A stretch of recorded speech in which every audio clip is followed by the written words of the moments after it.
4, she is the most dynamic woman in the entire Hebrew Bible, and I'm not a Christian, obviously, but I would probably stack her up against any woman in the Christian Bible as well, because she is a judge, she is a prophet, she is a warrior, and she's totally amazing.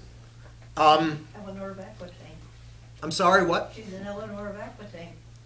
Yes, in many ways, Now, the reason that she judges the people, why do you suppose she conducts her business under a palm tree outside? I think we touched upon this last week. Why under a palm tree? Why doesn't she go inside out of the heat? She wouldn't be inside with a man. Exactly. She was the wife of Lapidot. Lapid, incidentally, means torch, so we don't know anything about her husband, which is very unusual. Most of the time in the Tanakh, in the Hebrew Bible, you know everything about the guy. But if there's a woman in the story, they'll refer to her as Eshet Lapidot, the wife of Lapidot. And we do not even know the wife's name. But here Deborah gets front and center mention.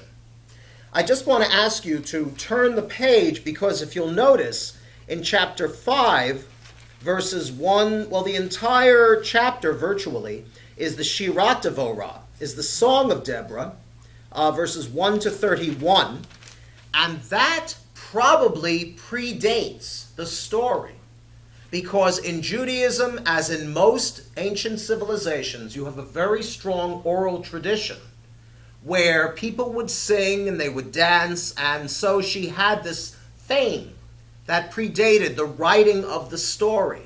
We're not really sure when these stories were finally written down.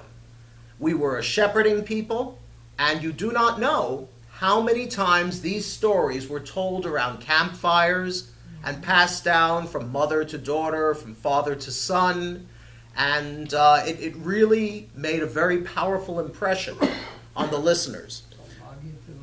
Right. We all know, for example, in that TV series Roots, there was the idea of the griot, G-R-I-O-T, the village elder whose job it was to memorize all of the tribal history. This is the same thing. This is why when we read this, even those very long, boring parts of the Torah, where all they do is give genealogical tables, imagine how that sounded centuries ago, when the people would hear it and they would say, oh, that's my cousin, that's my uncle, that's my grandfather. So they had a personal connection. That is why to this day, when we prepare, for example, the Yizkor booklet, and people make a point of contributing to the temple to have their ancestors mentioned, it's because we take so seriously the memory of our loved ones and the ideals and standards that they stood for. So getting back to Deborah the prophet, she's living between Ramah and Beit El and Mount Ephraim, and I'm sure that if you go to Israel today, there are any number of different madrichim, different tour guides who will take you exactly where she lived.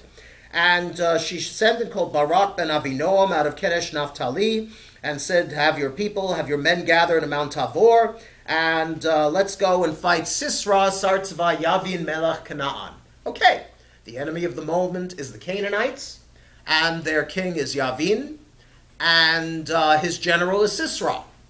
And what's the advantage that Sisra has? 900 iron chariots. Here again, you've got the Iron Age versus the Bronze Age. So, let me ask you, all of you military strategists, if you're going to go up in war against an enemy who has 900 iron chariots, where is the best place to do battle?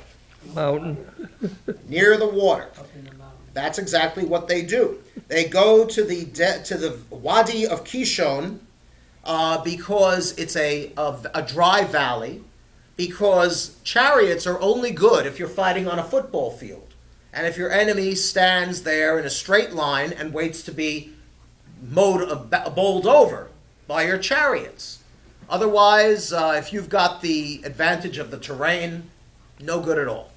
And that is what happens here, where Barak and his bully boys take on. But what does Barak do? Does he say, hey, no problem, Devorah, I'm there for you? No, he says, Im telchi imi v'halachti, im lo telchi imi lo elech. If you'll go with me, I will go. But if you do not go with me, I will not go. This is a very unusual hero. This guy sounds more like, hey, sweetie, you come with me, I'm okay, but otherwise I've got no courage. It's a very feminist-oriented kind of story. And the reason I know this particular heroine is because this is my Haftorah.